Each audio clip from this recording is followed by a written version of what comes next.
con Ettore Barbieri a commentare questa prima stagionale in casa di Braganza nel campionato di Serie 2 2023-2024. Purtroppo una sconfitta di misura per 6-5 contro il Seregno. Cos'è mancato secondo te, Ettore? Quest'oggi non siamo assolutamente riusciti a esprimere nulla, assolutamente ben poco. Siamo entrati in campo, siamo andati sotto i 2 gol, quindi abbiamo iniziato male e poi siamo riusciti per quello a recuperarla, però poi nell'arco di tutti i 50 minuti non siamo riusciti a fare quello che dovremmo fare. Sul piano personale ti è mancato il guizzo, sei andato molte volte vicino alla marcatura, si tratta solo di dare tempo di sbloccarti perché ci sei nelle posizioni, devi semplicemente magari forse essere un po' più rilassato nel momento in cui vai a provare la conclusione, no?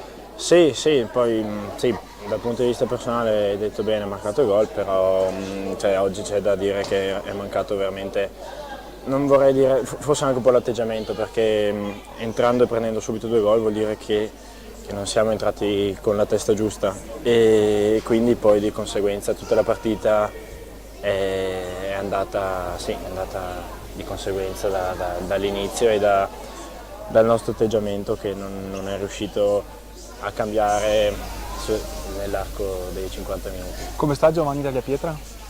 Ha preso un tiro sul ginocchio, la ginocchiera gli si è abbassata e quindi adesso è un bel segno.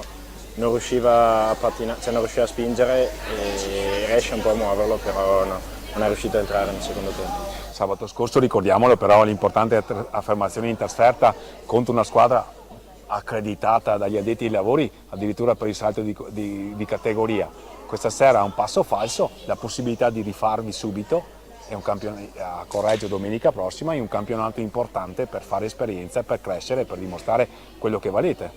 Sì, siamo partiti bene, però purtroppo oggi era una partita importante perché era la prima in casa, poi il Seregno è una squadra che può darci fastidio nell'arco della stagione come posizione in classifica e quindi non siamo contenti di oggi. Poi sì, a Correggio è un'altra partita ostica fuori casa, dobbiamo ritornare su quello che abbiamo fatto la prima giornata a Modena.